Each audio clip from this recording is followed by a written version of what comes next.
NCP Ajit Pawar गुट में शामिल हुए बाबा सिद्दीकी के बेटे जिशान सिद्दीकी मुंबई में अजीत पवार की मौजूदगी में ली सदस्यता। एनसीपी में एंट्री के बाद जिशान सिद्दीकी का कांग्रेस पर टैग, बोले कठिन समय में बहुत चेहरों के रंग बदलते हैं। महाविकास अघाड़ी ने बहुत झूठे वादे किए, जनता मेरे साथ रिकॉर्ड मतों से जीतेंगे। बीजेपी नेता निशिकांत भोसले पाटिल और संजय काका ने एनसीपी अजीत पवार ज्वाइन की। डिप्टी सीएम अजीत पवार की मौजूदगी में हुए शामिल। एनसीपी के टिकट पर निशिकांत भोसले स्टामपुर से लड़ेंगे चुनाव, तासगांव से संजय काका को टिकट। एनसीपी अजीत गुट ने आज 7 उम्मीदवारों के नाम की दूसरी लिस्ट की जारी। अब तक 45 उम्मीदवारों के नाम का किया ऐलान। महाराष्ट्र विधानसभा चुनाव के लिए महायुति के करीब सभी सीट पर बनी सहमति। 278 सीट पर उम्मीदवार हुए तय, सिर्फ 10 सीट पर फैसला होना बाकी।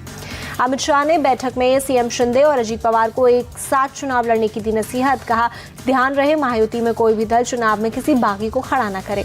दिल्ली में आज शाम 4:30 बजे कांग्रेस सीईसी की मीटिंग। महाराष्ट्र चुनाव के उम्मीदवारों के नामों पर होगा मंथन। महाराष्ट्र विधानसभा चुनाव के लिए कांग्रेस ने जारी की 48 उम्मीदवार के नाम की लिस्ट। सकोली सीट से नाना पटोले को मैदान में उतारा गया। कांग्रेस ने ब्रह्मपुरी से विजय वडेट्टीवार को और कराड़ साउथ से पृथ्वीराज चौहान को टिकट दिया, जबकि संगमनेर से बाला साहब थोराट को उम्मीदवार बनाया। कांग्रेस की पहली लिस्ट में 5 महिला उम्मीदवारों को मिला टिकट, जबकि 5 एसटी और 3 एससी उम्मीदवारों को चुनावी मैदान में उतारा गया। महाविकास अघाड़ी ने अब तक 158 उम्मीदवारों के नाम का ऐलान कर दिया, जिसमें शिवसेना यूबीटी के 65, एनसीपी शरद गुट के 45 उम्मीदवार शामिल हैं। महाविकास अघाड़ी ने सीट शेयरिंग को लेकर बोले शिवसेना यूबीटी के नेता संजय राउत। कहा, आज गठबंधन में छोटी छोटी पार्टियों के साथ बैठक, सोमवार तक पूरी लिस्ट आ जाएगी।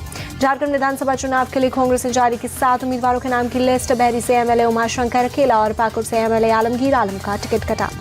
कांग्रेस ने आलमगीर आलम की पत्नी निशात आलम को पाकुड़ से दिया टिकट। आलमगीर आलम फिलहाल जेल में है। हेमंत बिस्वा शर्मा ने झारखंड सरकार को बताया बंटी बबली की सरकार। कहा, पति पत्नी दोनों एक दूसरे की ही तारीफ करते रहते हैं। हेमंत बिस्वा शर्मा ने जमशेदपुर में जनसभा में कहा, जब हमारी सरकार आएगी तो घुसपैठियों को लात मारकर बाहर निकालेगी। जयमैम और कांग्रेस पर लगाया तुष्टीकरण का आरोप। हेमंत बिस्वा शर्मा ने अयोध्या का किया जिक्र। कहा, अयोध्या में जैसे बाबर को हिलाकर राम मंदिर बनाने का काम किया गया, वैसे ही देश के कोने कोने में बसे बाबर को निकालने का समय आ गया है। यूपी के डिप्टी सीएम केशव प्रसाद मौर्य ने सपा पर साधा निशाना। ट्वीट कर बोले, सपा का पीडीएफ फर्जी, अखिलेश यादव गुंडों और दंगाइयों के मुखिया, सपा का साफ होना तय। बिहार उपचुनाव पर बोले आरजेडी नेता मृत्युंजय तिवारी, 4 सीटों पर एनडीए का सुपड़ा साफ होगा, जनता तेजस्वी यादव के मॉडल के साथ है।